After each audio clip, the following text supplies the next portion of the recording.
Alright guys, so I'm just making this quick screencast to show you guys how to use Google Sheets to program a quick equation to help analyze a big set of data, and then to use Google Sheets to then graph that data. So what I did was basically I used this setup just to get some data. This is the same setup we used in class the other day. Basically, I picked this card up here and I let it go and I let it bounce on the rubber band. And when I did that, I generated some data that looked like this.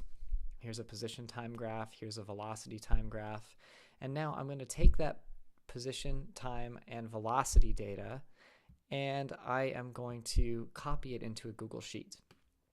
So in order to do that, I'm going to highlight all the data I want, and note that I'm only highlighting time, position, and velocity. Right now I'm clicking my mouse and I'm holding it, and I'm selecting the data for whatever the interval I want is, and I should go ahead and start at the beginning. How about...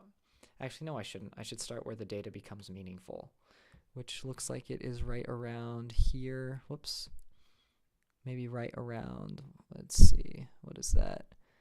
That's like 6 seconds. Maybe I'll start at about 6 seconds.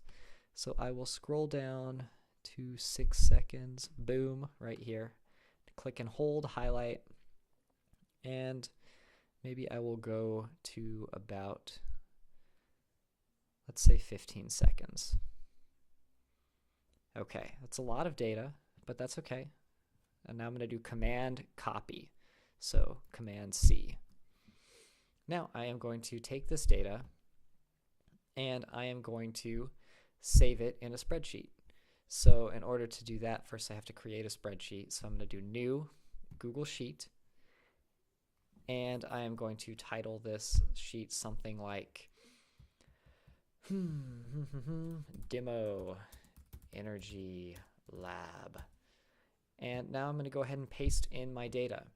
I'm going to paste it right here. That way I can put in titles here. So let's get rid of this.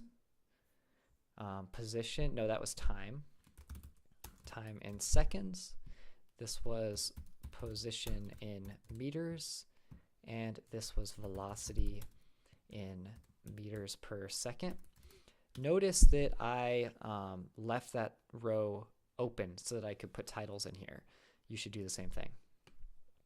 We are here to help use Sheets to program an equation to modify something. So for example, if I wanted to make a graph of time versus, let's say, kinetic energy, how would I do that? Well, basically, I would need to calculate the kinetic energy for every single one of these data points, and that would essentially take forever. But luckily, I can use a spreadsheet to do that for me.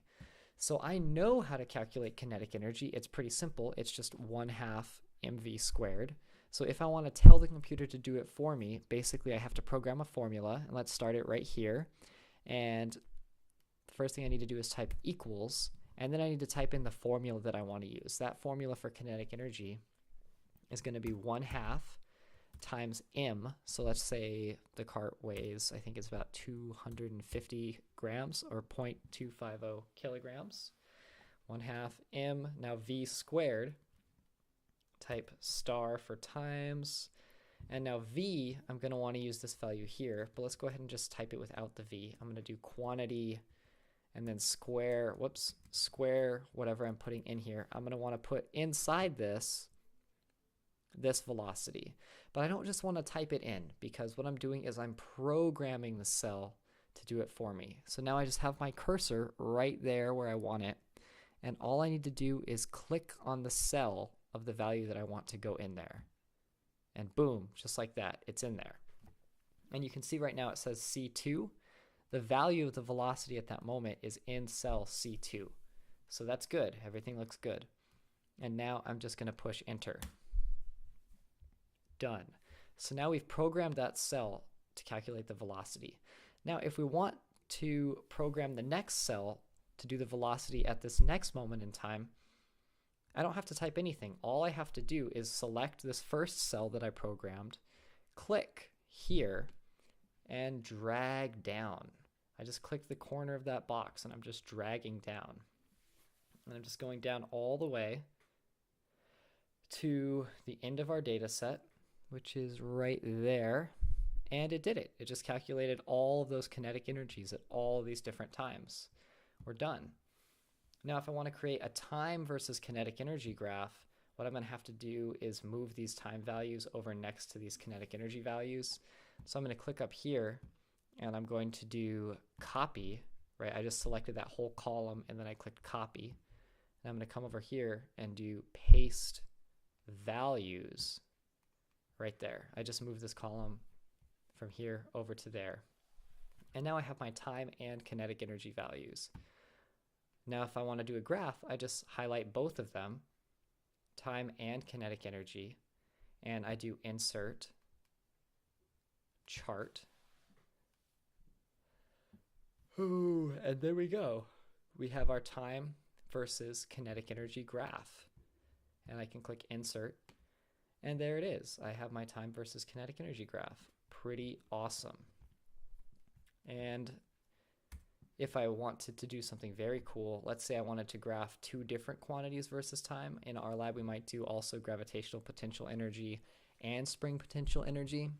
But let's just, because I don't really have good data for either of those, let's say I'm just doing like, I don't know, this is kind of a waste, but like 2 times position or something. This is just for the sake of getting a third column to show you how to do graphs with multiple, more than only one dependent variable. Let's say 2 times position. That means here I would do 2 times and then whatever the position cell is, which is B2, but I can just click, boom, enter, done, and now drag down to tell all of these cells what to do. Almost there, done. Okay, now if I want to create a graph with all of this stuff, all I need to do is highlight all of these and do insert, chart. All right, so insert chart gets me to here. Right now, this doesn't really look like anything. I'm going to need to change it to a scatter. So I would come in here and I would click scatter. And this is giving me what I want. Our labels are non-existent, but because I highlighted it the way I did, I have time here, and it's giving me kinetic energy here and that other sort of random thing, 2 times position that I made up right here. Now I can just do insert, and it inserts my graph right there. If I want to add titles and stuff, and this is pretty messy, I can just kind of drag it off over, whoops, I can kind of drag it over here. If I want to change anything, I can kind of just click on this.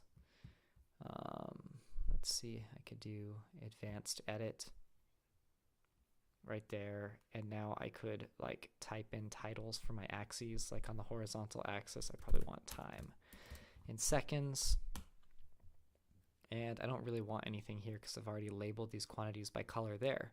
And now I click update, and there's my graph. I have both these 2 quantities, graphed versus time, on the same axis.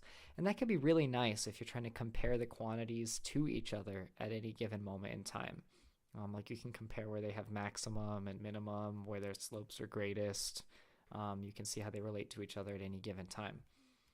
For your lab, you're going to have more though. You're going to have time, kinetic energy, gravitational potential energy, spring potential energy, and total mechanical energy. So you're actually going to be making 4 graphs all on top of each other. I hope this was helpful.